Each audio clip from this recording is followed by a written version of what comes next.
If a person doesn't know how to be vulnerable with something, they can never understand bravery and risk-taking, and they can never understand the frontier because they're holding back. They're playing it safe. And that safety that we play in that way, one, never lets another person in. Two, prevents you from understanding what you're fully capable of.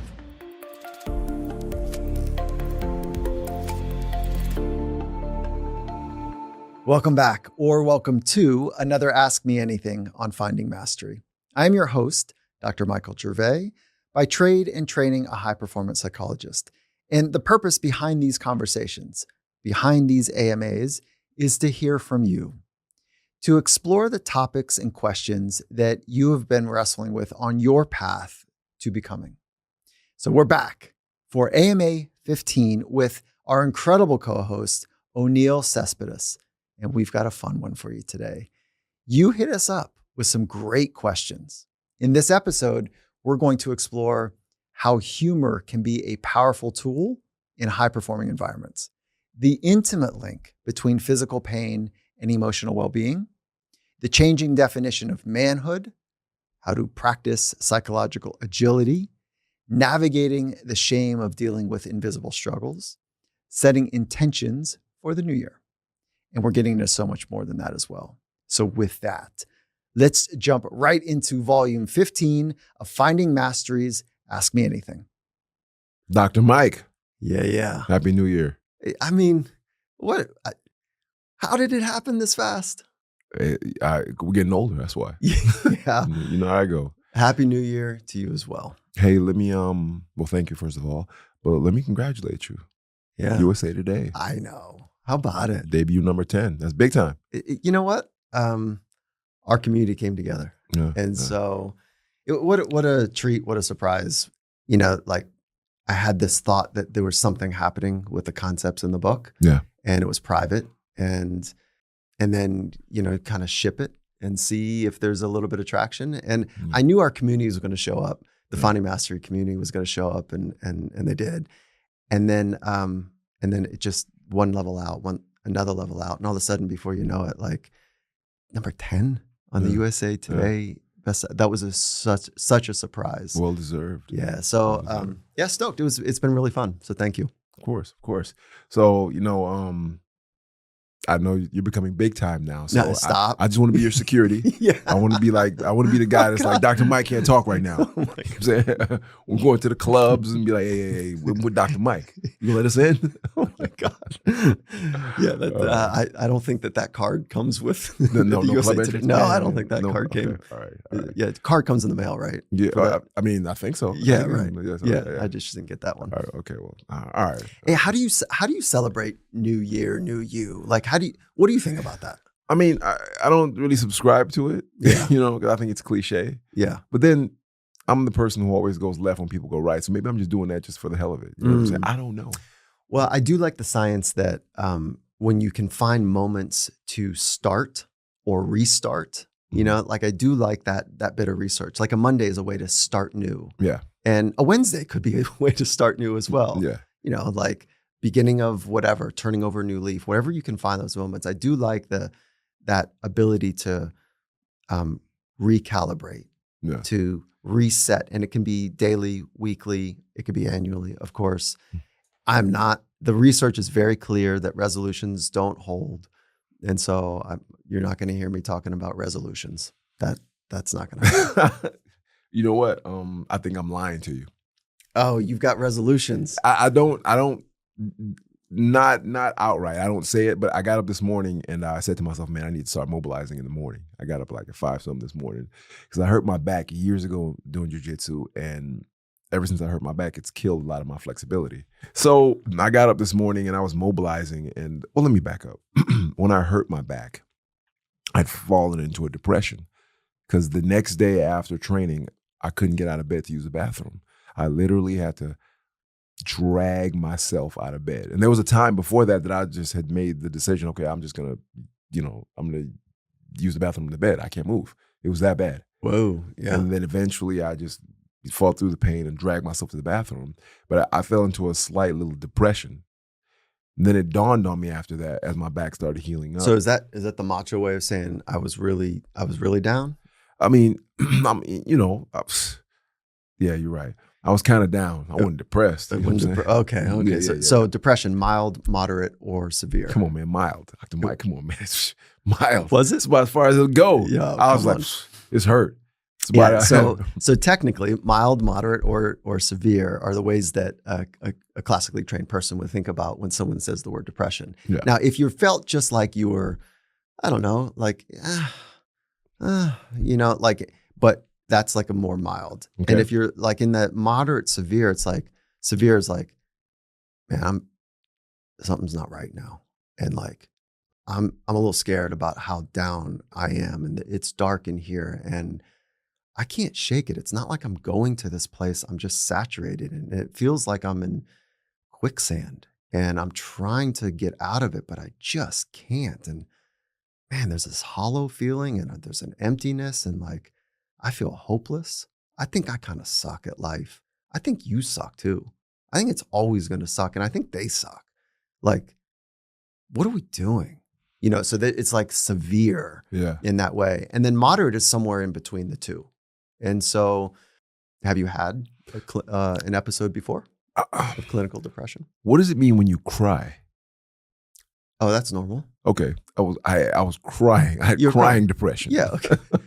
Yeah. Well, like, crying is normal. Okay. Well, yeah. I was crying. It's hurt. It's not celebrated enough. I can't move. This sucks not being able to move. And how long did it last for? Man, it lasts for a solid 3 weeks. It was that bad. Like I'd sit down, I'd have sharp pains. Yeah. Well, some people say, oh, it's 6 months. Some people are like, like it was on. Like, are you kidding me? Like it's been like 18 months. So your duration is not that long, 3 weeks, but it's considered it was an organic depression. It's not like one day you woke up and it's like, whoa, what happened to the light? It was triggered by an injury, right? Yeah. So that's actually an important part to note. During the injury cycle, people can have a dysregulation neurochemically and neuroelectrically that affects mood. And so that can happen just from the injury because you're now literally in a different body. Your chemistry is literally different in your brain. Yeah. And then it can trigger, that in and of itself can be a trigger for, let's call it an appropriate response to something that is like you're wrestling with physical pain. So physical pain and emotional pain happen in the same centers of the brain. So when you have physical pain, it's nearly indistinguishable from an fMRI perspective of whether you're in emotional pain or physical pain. Interestingly enough, the way that we experience it. Yeah.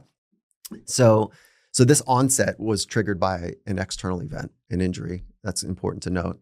And it lasted 3 weeks. And then of that 3 weeks, would you say mild, moderate, or severe? I would say moderate. Yeah. So there you go. How'd you work through it? I mean, I endured. I just endured. I decided. It's a good word for depression. Really? Yeah, it's a good word. Yeah. Yeah.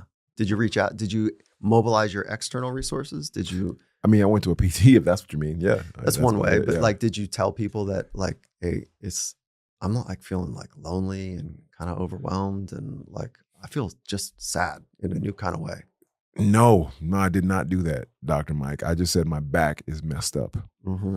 I said my back hurts and I went to a PT. Now that you put it the way you put it, makes me feel like maybe I was avoiding some things. Yeah. And the physical health rehabilitation world is better now. And so I would hope that if you went in, if you had like an injury, physical injury, and you went in and like, hey, man, this thing happened. And they would go, okay, good. How you doing psychologically too? And it just give you a window to say, yeah, I'm actually not great, and that gives you a window to have at least one other person that you've shared with. Yeah. And then now you've got a professional that can say, hey, you know what? I think it'd be great while you're doing this physical training. Like, let's get some of this mental, emotional training going as well. Okay, back up. So, because my PT didn't ask me any of that. Yeah. Obviously I joked about it like we do, right? Mm-hmm. Man, depressed since my back hurt. Yeah, but, right. Obviously there's some truth behind that. That's right. Yeah, yeah. right.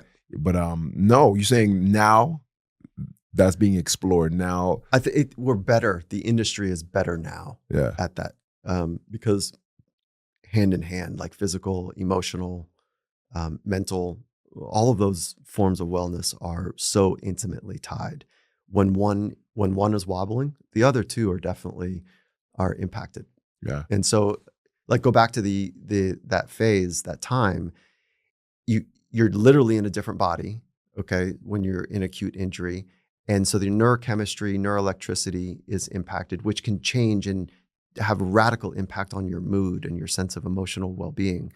And let's say that it triggered a whole cascade of thoughts like, wait, who am I without this physical prowess sense of self?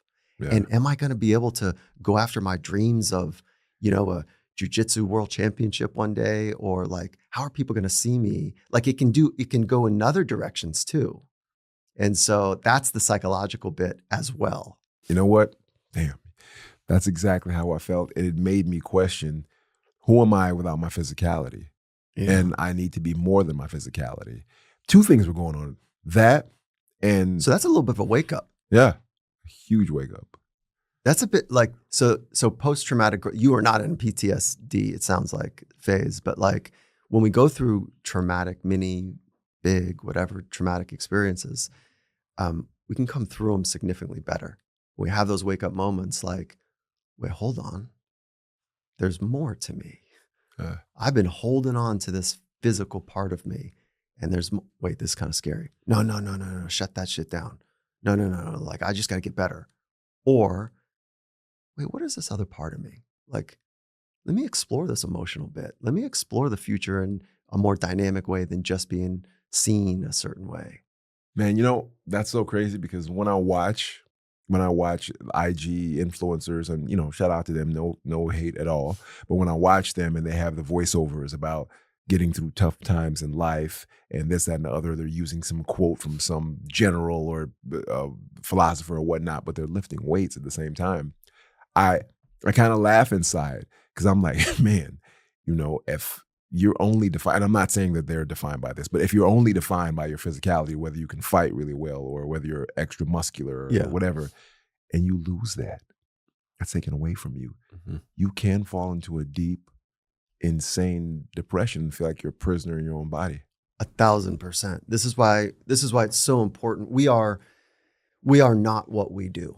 Yeah. And if we find ourselves in a performance-based identity, if we find ourselves in a way that we've identified with what we do, how well we do that, especially relative to other people, that's called a performance-based identity.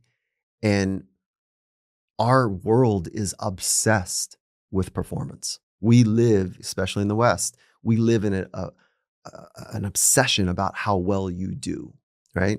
And how well you do it relative to other people. It makes perfect sense that so many of us have built a performance-based identity, and that can get you really good at something.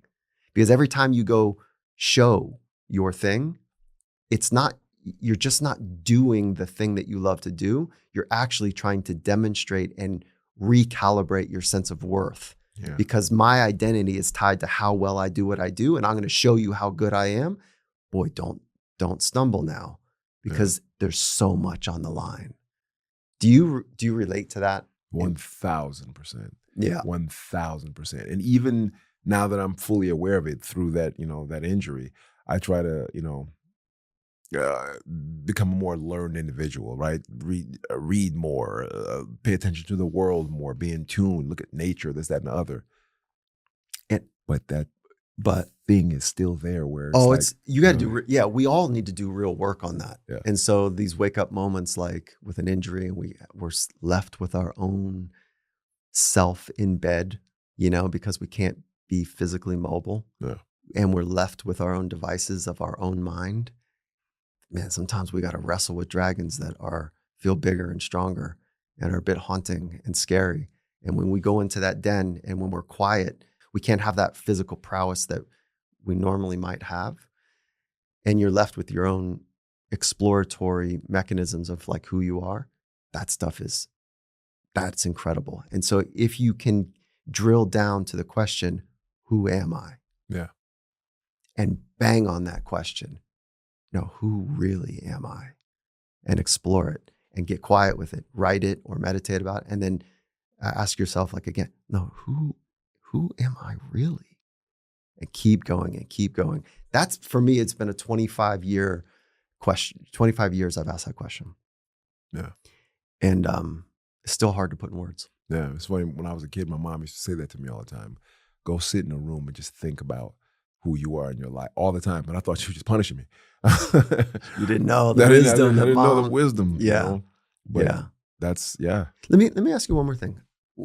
What is happening? Where are you now relative to the, early part of your life when you had the injury that you didn't want to talk about it? Like, can we talk about the shame of like dealing with something that is invisible and hard? I think the world has imposed this thing on us that makes us feel, gosh, weaker for expressing weakness, right? And you don't want to come across as a burden to anyone. You don't want to come across as weak to anyone.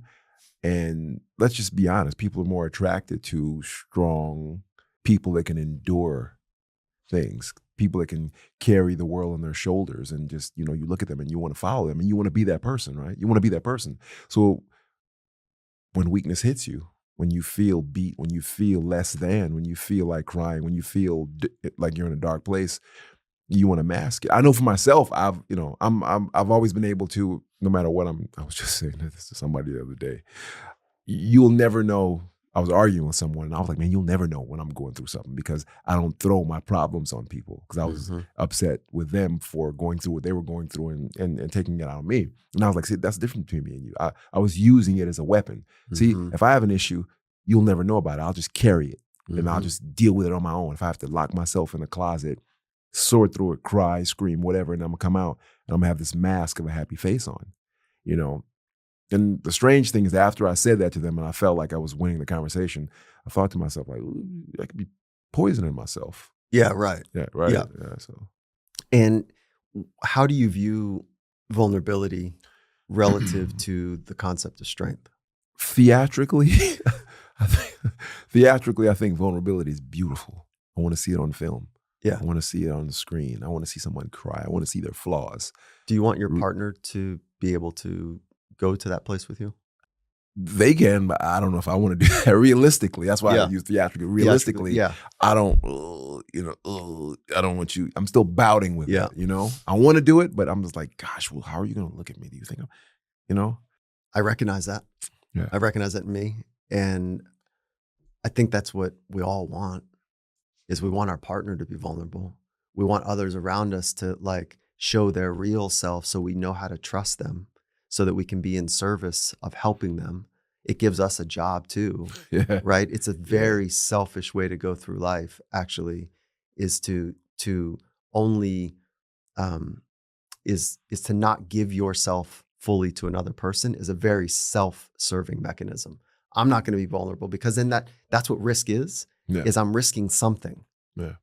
Right? Like if your big wallet that you carry around and you put, a stack of 10,000 on the table and you're like, whatever.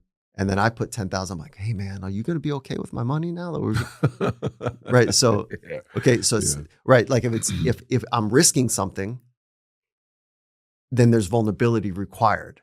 We love the risk takers. We love the ones that are like going for it and on the edge and on the frontier and pushing forward and being about it. We celebrate the brave, don't we? Yeah. But what's required for bravery is risk taking.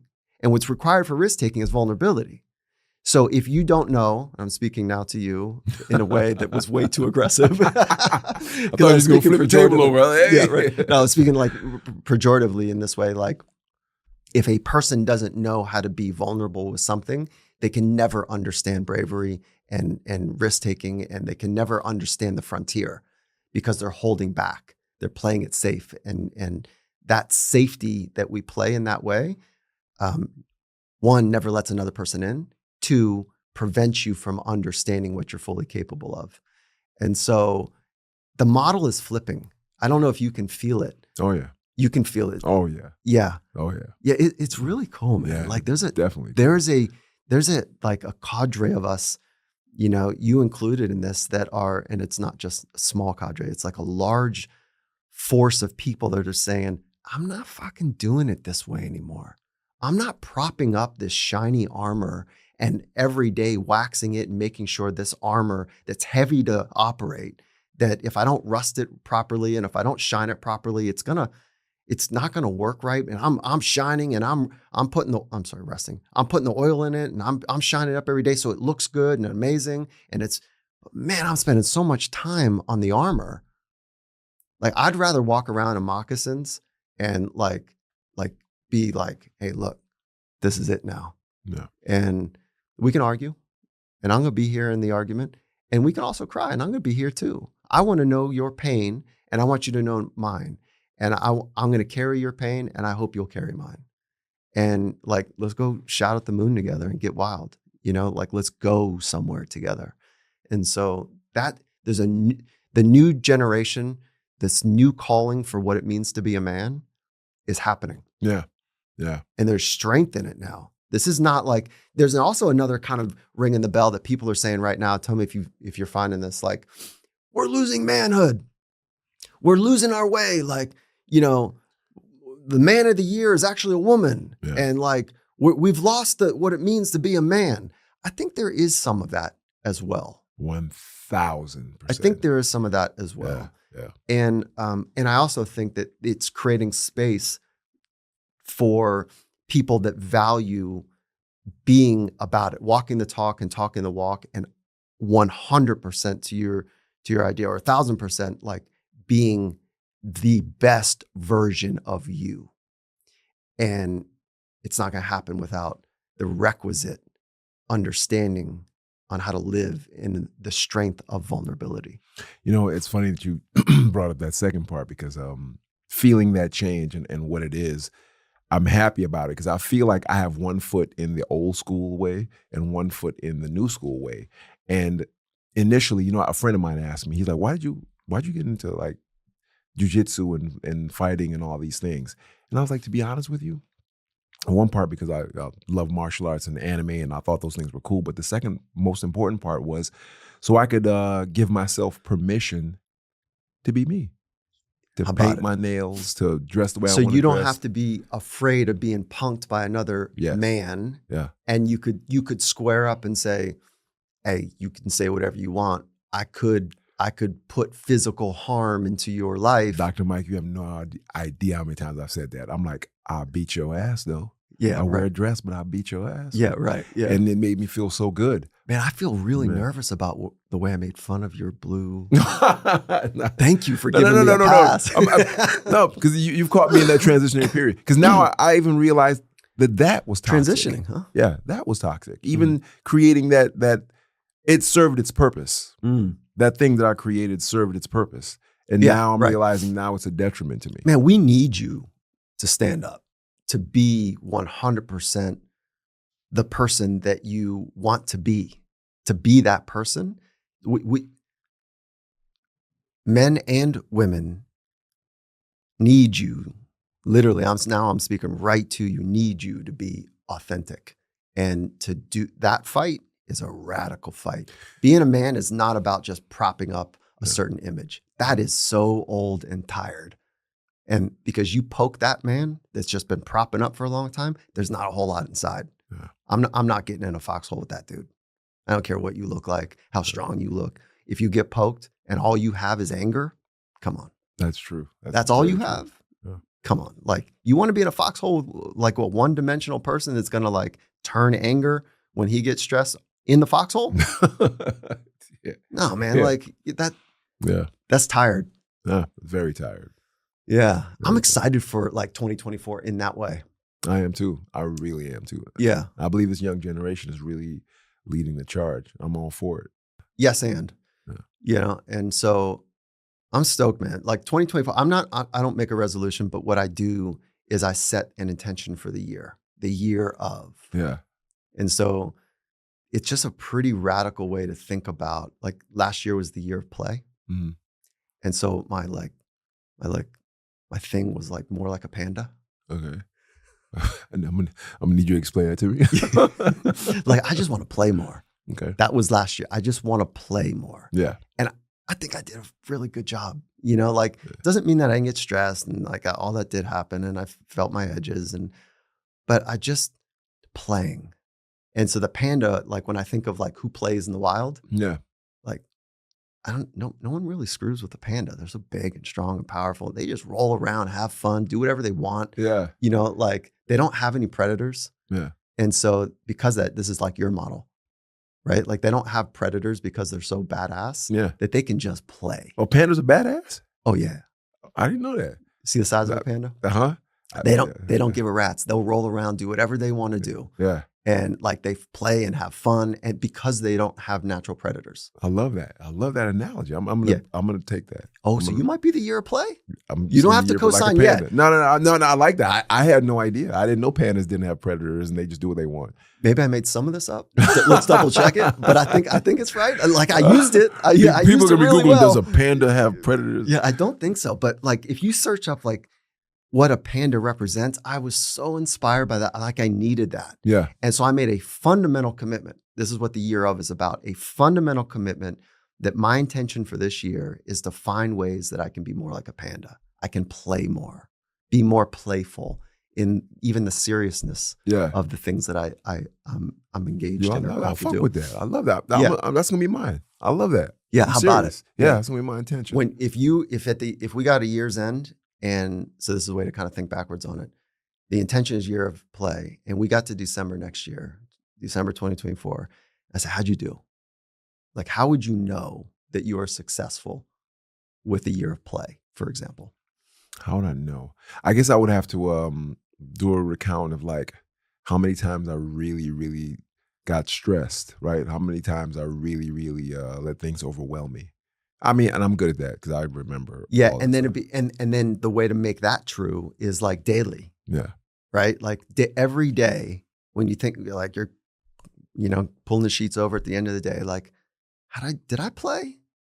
Or was I like so serious that I was more like some other animal that like is always serious? Like a hyena feels very serious, right? Yeah. A wolf, feels very serious. That's fine, no problems, but like, was I true to my intention to play? And so like, if you can get it daily and you just had a check mark, like, I was a bit of a panda today, badass playing. And like, you know what? We had a great time and we got some stuff done.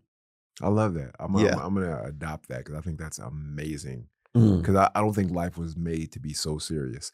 Listen, Dr. Mike, look, I'm not going to lie to you. I could talk about this with you all day. I really could. I want to, but I got to get into these questions because there's some juicy questions in here. All right. So I want you to hear this first one from my boy, Alex. What's up, Alex? How do I know to trust a feeling versus ignore it because it's just my mind jumping to a conclusion? Okay. So that question is really about intuition. Intuition is, I think it's complicated.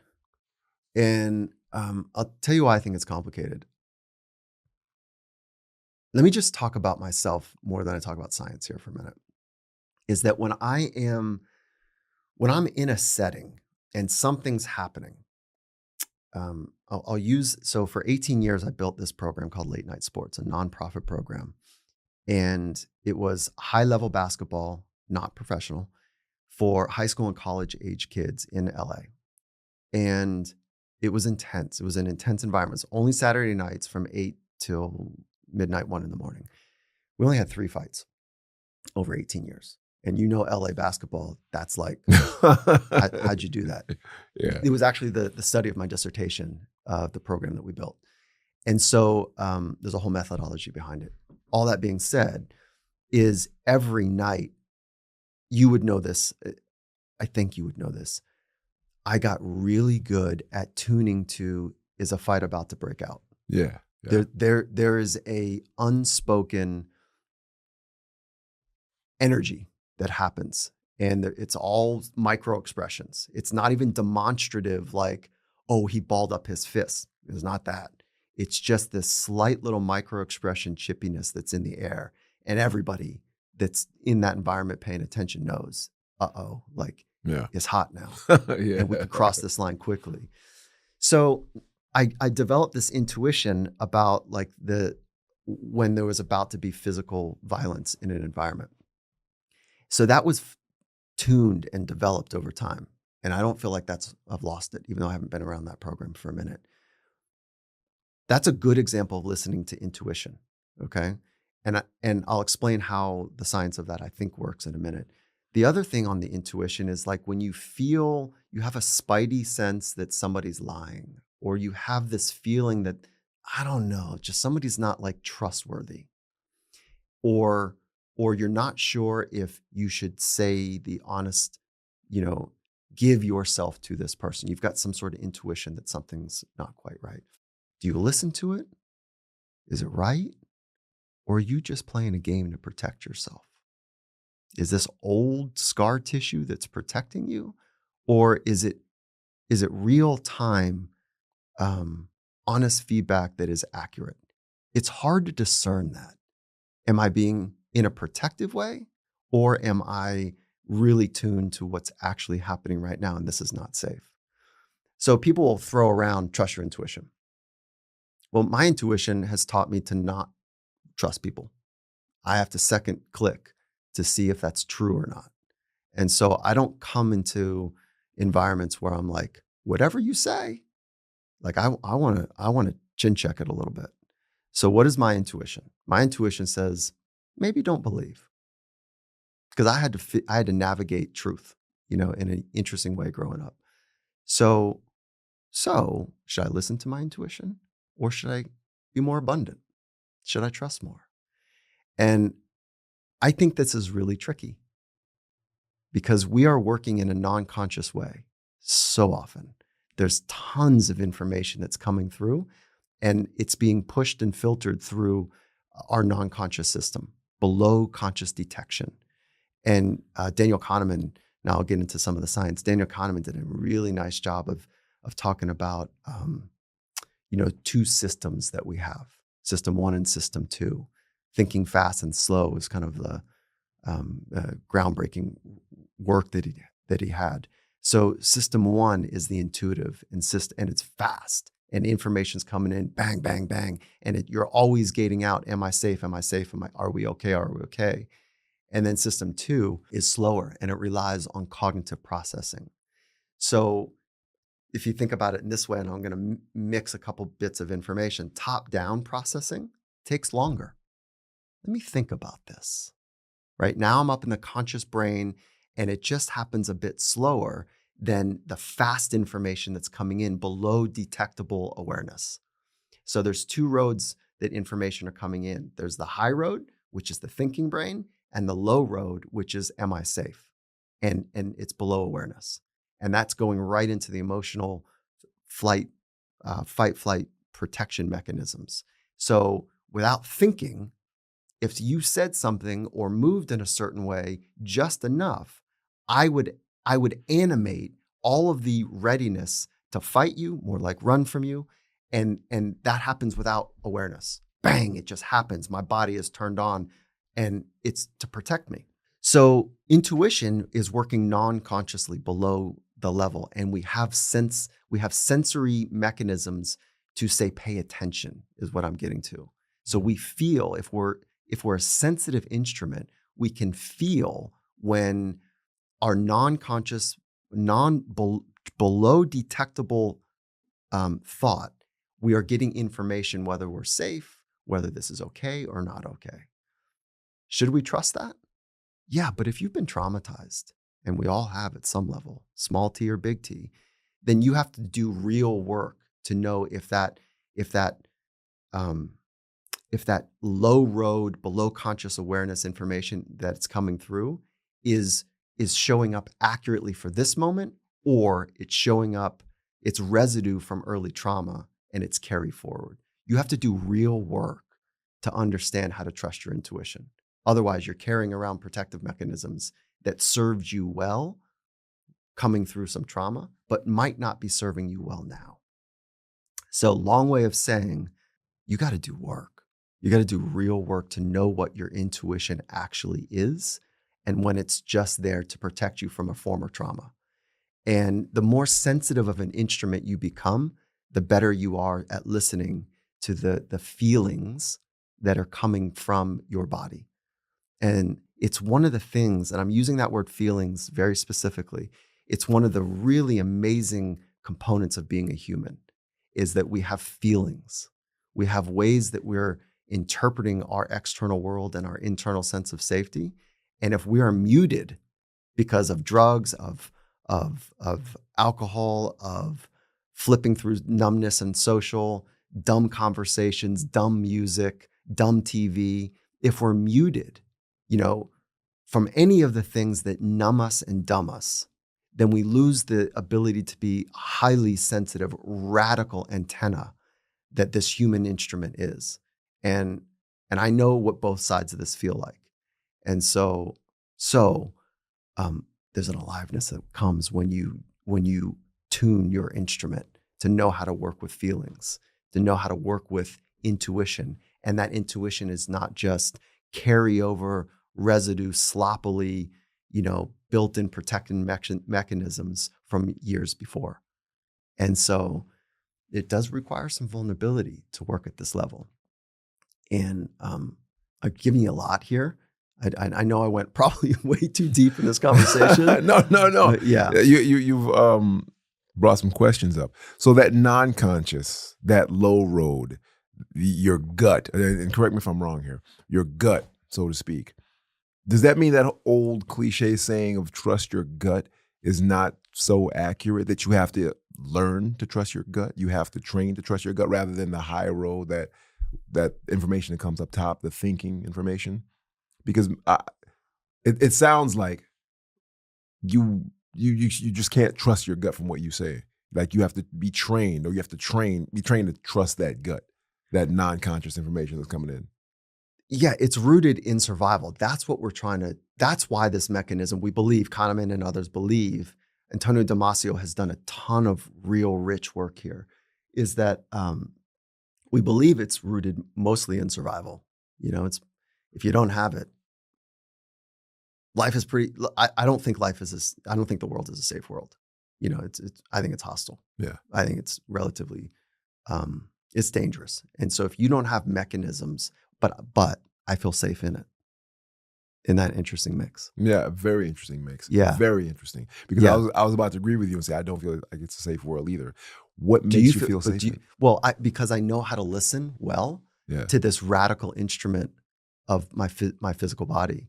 And then I have invested for years in a sophisticated way how to use my thoughts, how to be aware of my thoughts, to navigate in alignment with my core values towards the purpose that matters most to me, with people that are part of the community that I want to be in.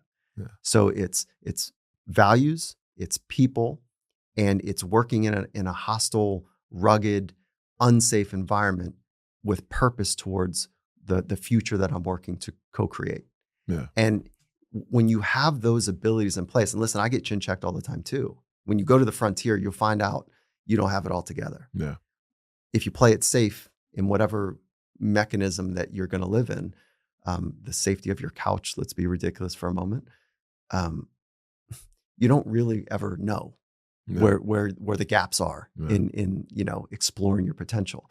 So if you're going to get out in the wild in the frontier, and you don't have skills for that environment, or partners that have the skills that compensate for the ones you don't have yet, then it gets really tricky. So we can all be better as an instrument, and that's where I think the real investment is invest in this radical instrument that is lying dormant for you, for many of us. Meditation, writing, conversations with people of wisdom, right? Invest in your psychology, study yourself, know how to work with your thoughts and emotions and feelings, match them with a craft, and then go to the frontier with values, with purpose, with your people. Gotcha. Next question. This is actually something I actually do a lot.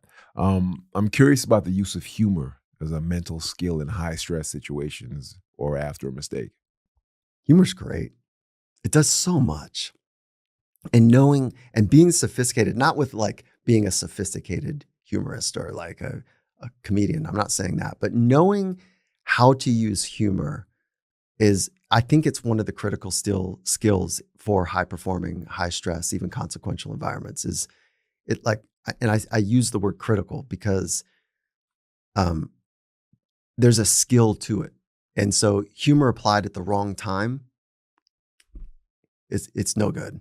It doesn't work. You get your team or your people to look at you like, hey man, get with it. But you use humor in just the right way, and it changes the entire thing. It's like stress reduction happens. There's a whole cascade. It gets people to be fully focused in the present moment in a different way.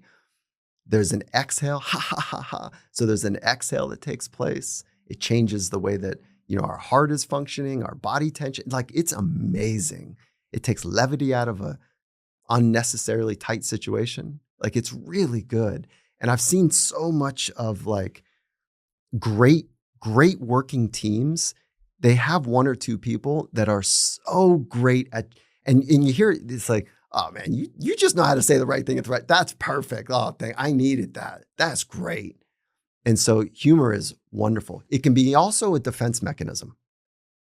So it can keep people from going deep. And so you'll see it in folks where like, as soon as you'll say something, and you use it well here in this way, there it is. Yeah, right. Which is like, your laugh is awesome and infectious, and the humor can keep a safety mechanism to check. It's a way of saying like, am I actually okay? Do I have permission to take a little further? But I'm going to hide behind the humor for a little bit to just have a little bit of a safety mechanism. Yeah, right. That's 1,000%. Yeah, right. Yeah. And so you'll see it when I'm working with an athlete or whatever, and like I'll say something to see if they'll open the door, and if they laugh and smile, and it's a mechanism to say basically, I can't go to another place because I'm going to fall into 1,000 pieces. I'm afraid to go there. And I'll say like, oh, your first response is to laugh about that, huh? And they'll be like, yeah. You actually say that? Yeah, it's like like if someone's almost out of place laughing, they'll be like, oh, your first response is to laugh. And I won't say it with judgment or critique, but I'll just say it. Yeah. And that's another opportunity for them to walk through the door or not. And they go, yeah, I always do that, man. Or they'll say, yeah, I mean, that's just funny. Okay.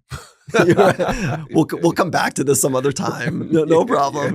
Right. So, but humor is like, it is so good. And I love it. I'm not a funny person, but I really value when somebody can just come in and call the truth in a fun way, and it just levels everyone down. And there's, it creates this bonding between people, and like, it's just great. And sometimes it's really dark humor, in consequential environments that, like, you think about some of the special operators that, and they'll say some stuff to each other that if it was ever repeated, and they're rolling, guts hurting, laughing.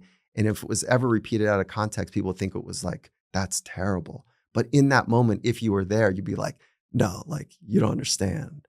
Like, I just love every part of it. And it's a reframing of a situation that brings truth and levity and can poke right at the center of something in a way that gives permission for people to let loose on it or let go of it or just see it just slightly differently. And it's just, I have such high regard for that. And yes, there is a great place in high performing environments for people to bring humor into it.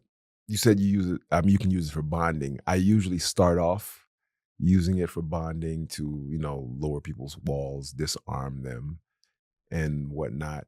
And then I use it as a defense mechanism when I don't want to discuss things that are uncomfortable, or I want to make the world seem a little more simpler than it is, rather than go into that dark place. Interestingly enough, I've been told I go too far. Right? I've been told most comedians, good ones, they know that. Do you know the line? Nah. No, you don't know. You don't know. Let me rephrase that. Yeah. Nah, I'm not rephrasing it. I don't know the line, but I only don't know the line because I'll let you set the line. So if you that's say interesting. something about me or you joke about something, then you are giving me permission to do the same. I see. Yeah, about right. you. Yeah, right. And that's where I always, in the past, have fallen into trouble. Because they'll be like, oh yeah, and I'm like, wait a minute. I thought we were, I thought we were going there. Or I thought we could go there. Have you studied the art?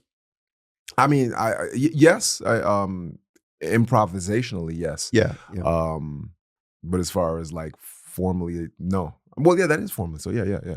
Yeah. Okay. Yeah. So there's this feeling that I have that, like, if another psychologist and I were to spar and we're going to use humor, and it's kind of like, I've got a handful of really good friends that are sports psychs, and we go at it, and it's great.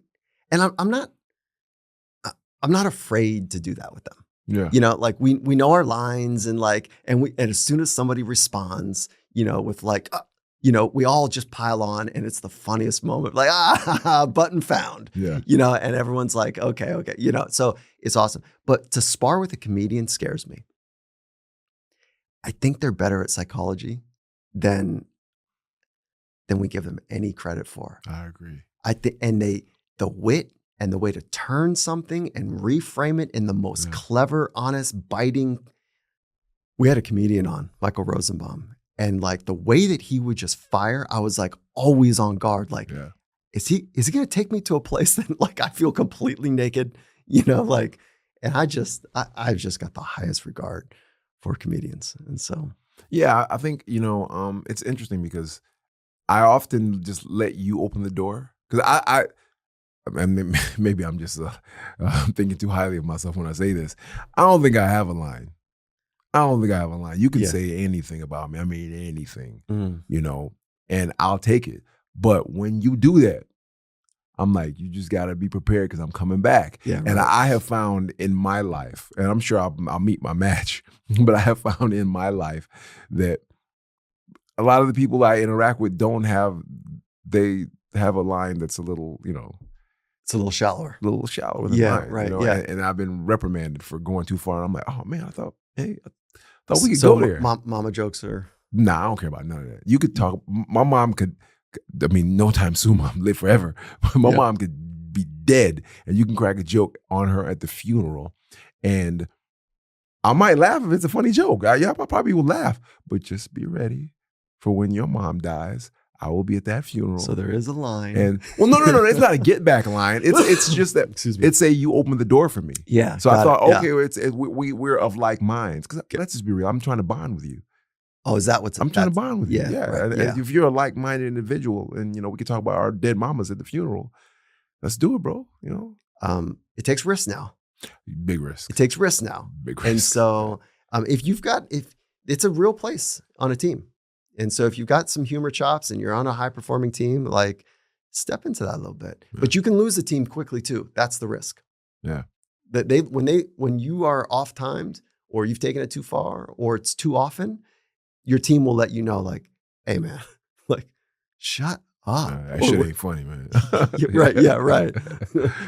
And you got a problem when they just roll their eyes and don't say anything and confront you. That if you're in that vacuum and you're missing the cues, it could be an early sign, early exit. Do you have any moments where, you've noticed the power of humor in your own life? Gosh, yeah. So many. I mean, wow. This is going to sound like a really cliche answer, but every moment is like that probably. So to pick one is just, I'm not serious ever.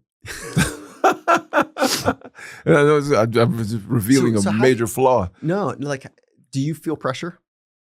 Yeah, immense. So it's interesting because one of the things that humor does and can do is that I mentioned it earlier that it can pull you into the present moment in a different kind of way. And so pressure is it's this tightening up. It's like you're getting boxed in. It's this squeezing of yourself. It comes from within. It's the way that you're framing a situation and your body's tightening up and your thinking is tightening up. It's as if you need to think or do faster, more accurately than you think that you're capable of doing. So there's a tension in the way that your mind and body are experiencing a present moment.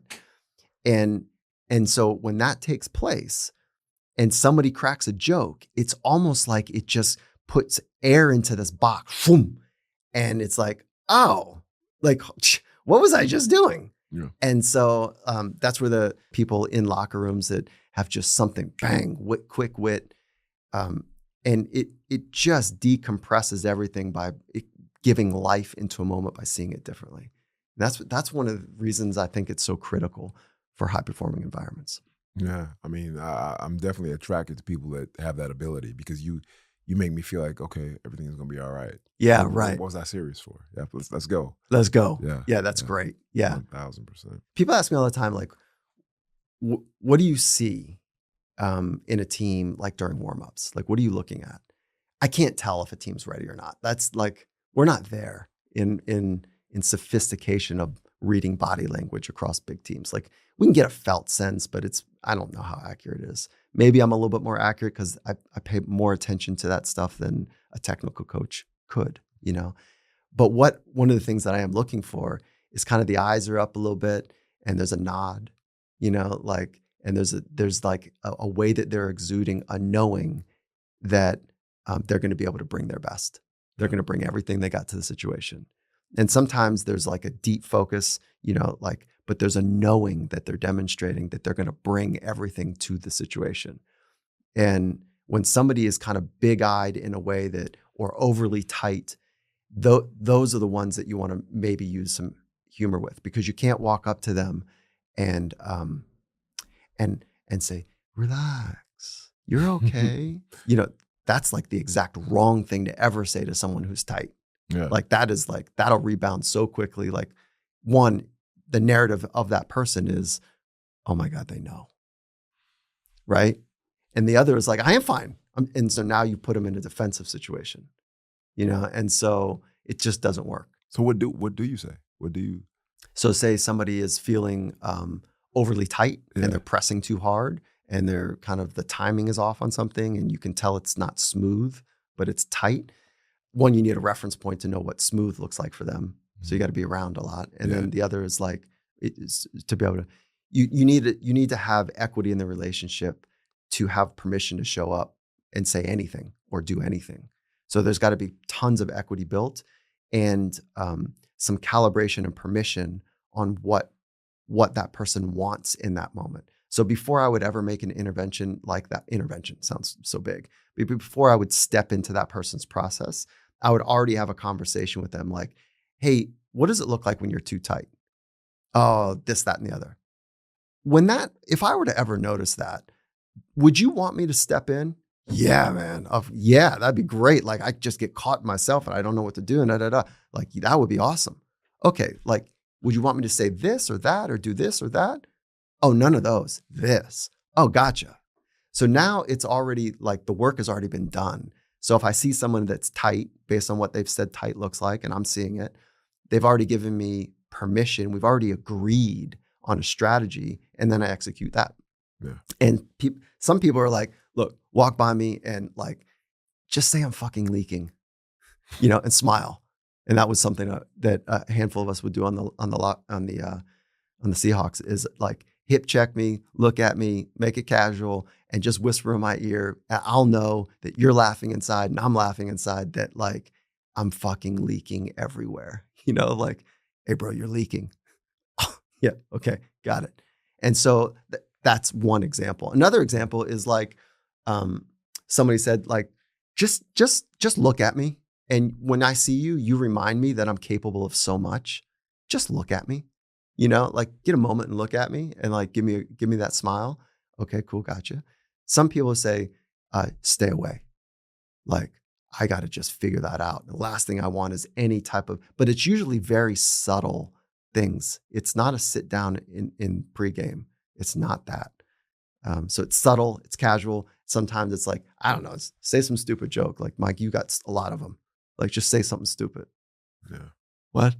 What, you want to say something stupid? Yeah. Like, your jokes are terrible. Just tell me a bad joke again. All right, I got you.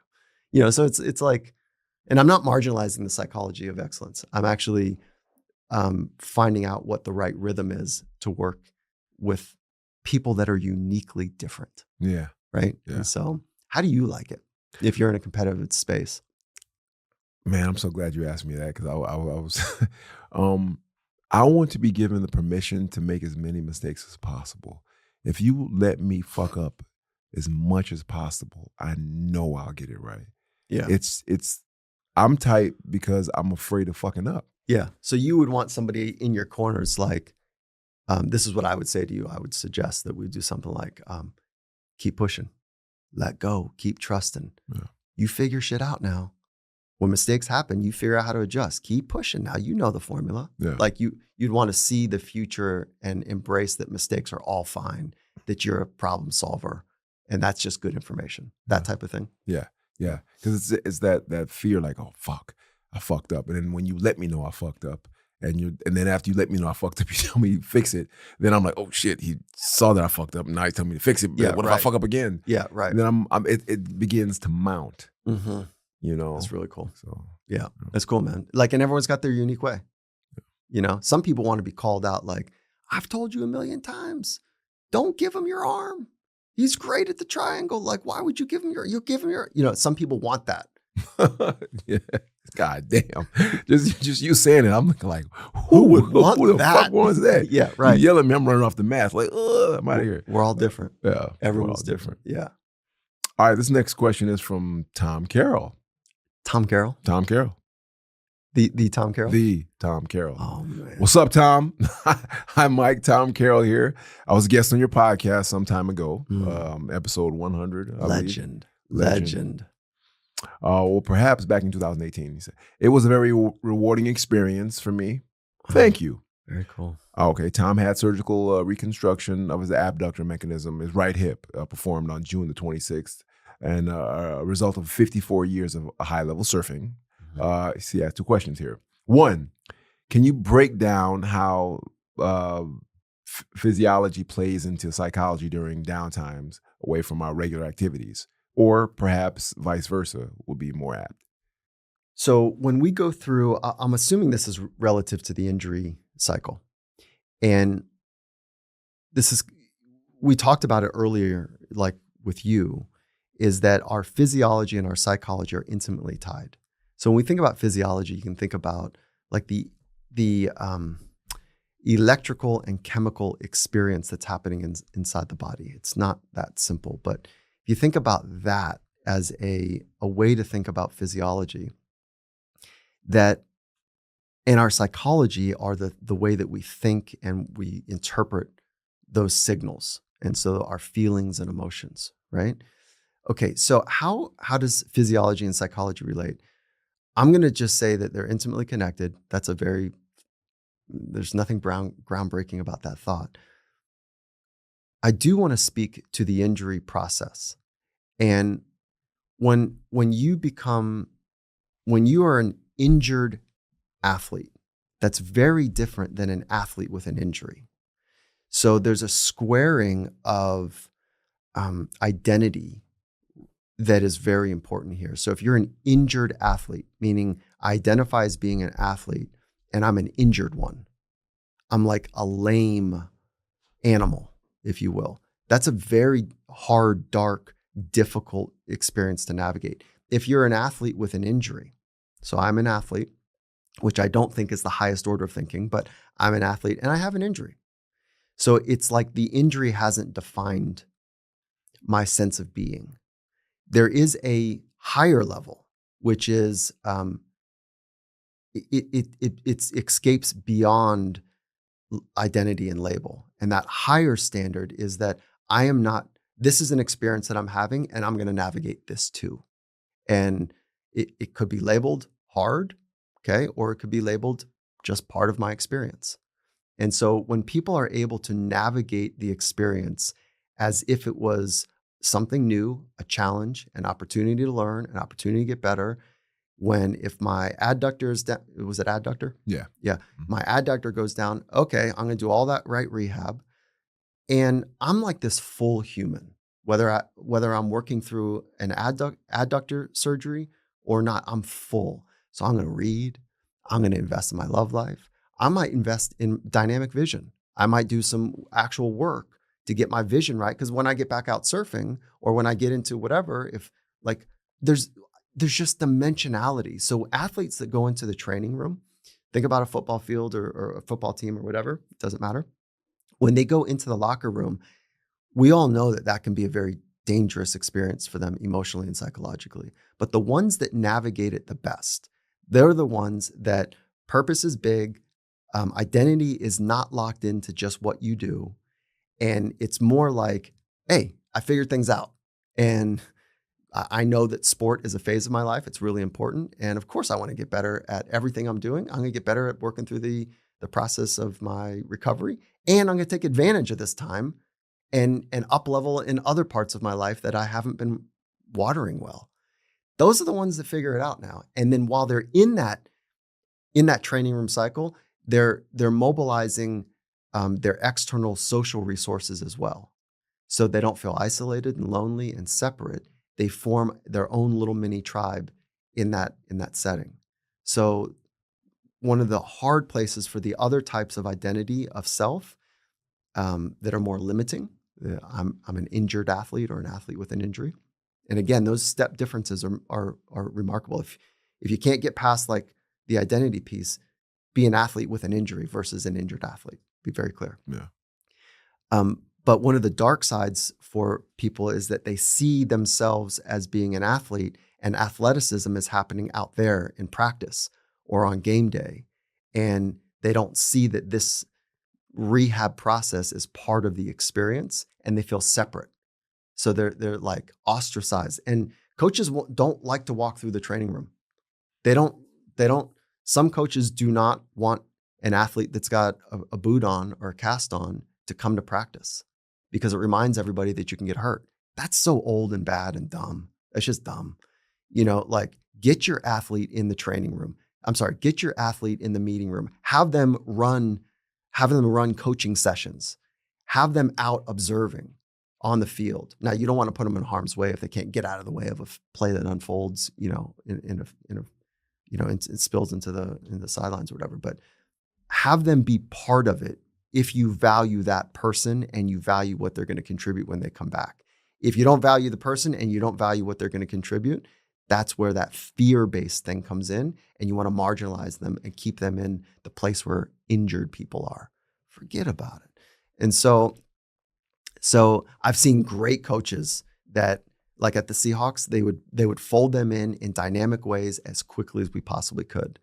And it was awesome to see how they would do that. I mean, they did a really nice job at it. Other clubs I've been part of, not so much. Wow. I want to get to Tom's second question, but I want to just cover that real quick. I've never heard of it like that. That's brilliant. Oh, cool. Athlete with an injury as opposed to an injured athlete. Yeah. And that whole experience of getting injured is part of being an athlete. Yeah. And then using that time to grow and to develop other skills.